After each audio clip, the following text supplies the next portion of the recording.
Thanks, Adam, and I would like to welcome you tonight to our City Talk about a very important subject, poverty amid plenty. I'd first of all like to acknowledge the Torres Strait, the original custodians of our land, the Aboriginal and Torres Strait Islander people, and I'd like to pay my respects to their elders both past and present, and I'd also like to acknowledge the people of the 200 nationalities who live in our city, and thank the Sydney Morning Herald for partnering with us on these City Talks. I'd like to welcome our keynote speaker, Paul Gilding, who is the Executive Director of Greenpeace International, and our panellists, Sean McLean, the Deputy National Director of GetUp, Ben Waters of Eco-Imagination, GE Australia and New Zealand, Rachel Botsman, Social Innovator and Author, Ross Gittins, Economics Editor of The Herald, and Mark Arends from Occupy Sydney. In John Steinbeck's Great Depression era novel of Mice and Men, Lenny, the childlike labourer, has one great dream. The story he tells himself over and over, how one day he and his friend George will live off the fat of the land. It's a story our society has told for generations, the promise that we'll get richer, we will enjoy endless growth and consequently happiness. In recent years, that story has been questioned. British researcher Richard Wilkinson has played a leading role in building awareness of health inequalities and social conditions that affects people's health and well-being. In his 2009 book, The Spirit Level, written with Kate Pickett, it attracted worldwide attention. Their research shows that we create problems by valuing growth above equality, shorter lifespans, citizens who are unhealthier and unhappier, greater rates of violence, of obesity, of teenage pregnancies, greater rates of addiction and imprisonment. And of course, our growth-oriented society drives consumption and adds to resource depletion and greenhouse emissions. GDP is not the only or even the best measure of a society. In more unequal societies, people work longer hours, they spend more, they save less, and they're more likely to be in debt. Yet beyond a certain point, wealth makes no further contribution to health or happiness, and greater inequity is actually damaging, and it's not only to the poor. And if you think our lucky country is more equal, the sad truth is that it's not.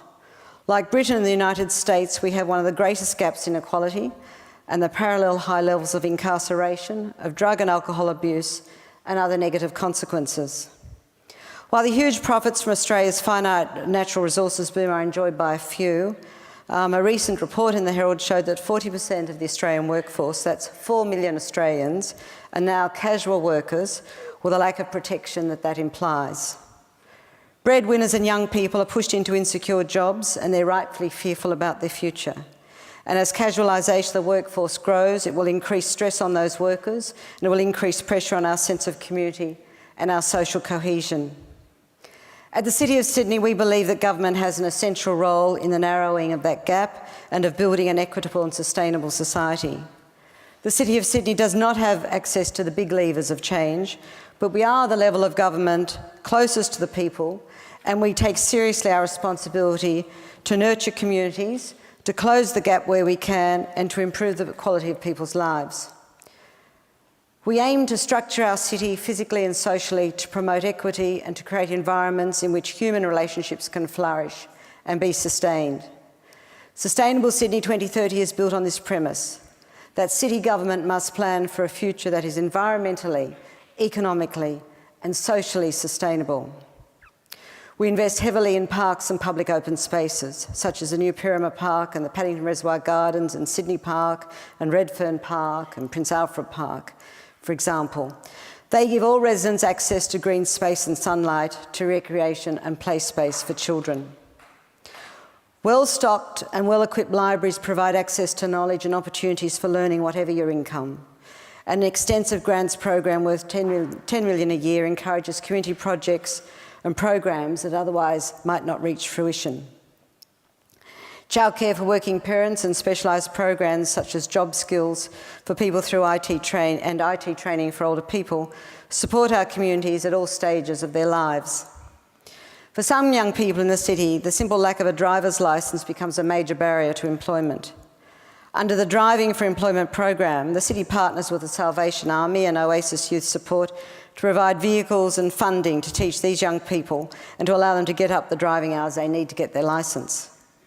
Our Lights Camera Action program is providing young Aboriginal people in the city a chance to learn skills and explore job opportunities in theatre, film and television, while also addressing the underrepresentation of Aboriginal people in the media. So far, 150 people have joined up and 30 have secured work in the 18 months to last December. Other key programs support the homeless or people who have health, drug or alcohol problems. Housing affordability is a major issue. Sustainable Sydney 2030 aims to make 7.5% of all city housing affordable so that people can live close to their work rather than face the burden of a lengthy commute from outer Sydney to a low-paid job in the CBD. And this is in addition to existing social and community housing in the city. We're also providing an increasing number of low-cost housing, low-cost living and working spaces for artists. At Oxford Street, young and emerging creative people who are at risk of being priced out of the city now have access to city-owned properties at affordable rents.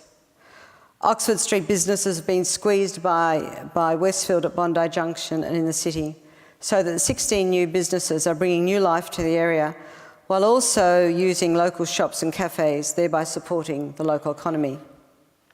The new tenants form a creative hub of organisations, collectives and collaborations, both non-profit and commercial, including web and object design, architecture, transmedia, film, visual arts, music, startup businesses, social enterprise, animation and more. We're now moving ahead with a similar venture for our properties in William Street. Our village plans aim to bring communities together where they live and work, to build trust and community connectedness, to green and improve the quality of life, and to ensure all voices can be heard in the debate around important issues. To build a sustainable city and society, we must ensure that everyone has a chance to take part in community life, to build positive and supportive relationships, and have access to the facilities, the information, the services, and the support that they need. Over the past 2 years, the city's worked with the Institute for Sustainable Futures at UTS and the McCackey Centre in the University of Melbourne to prepare a framework that will guide our future work in this area. We've developed a draft set of 100 indicators and 159 measures covering a range of social, cultural, environmental, governance and economic issues. We recently had draft community wellbeing indicators on public exhibition and feedback is now being assessed. Collectively, they provide a health check of the status of our community. They are the most comprehensive set of indicators developed by local government in Australia and they're consistent with world-leading research from the UK and Europe. The draft indicators include a range of categories. The first is a culturally rich and vibrant communities, which are connected through the arts and other creative ventures, leisure and recreation, and recognising and supporting cultural diversity.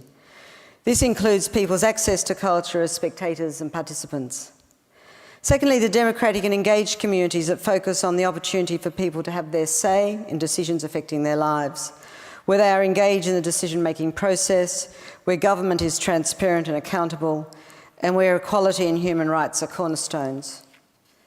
Another aspect is dynamic, resilient local economies that address concerns such as local employment opportunities, workforce participation, business development, income distribution, and innovation and productivity. Sustainable environments which address issues such as the availability of open space for both passive and active recreation, urban ecology, water, air and noise, and those human activities which affect the natural environment, from transport and consumption to waste and resource recovery, from energy systems and greenhouse emissions to biodiversity.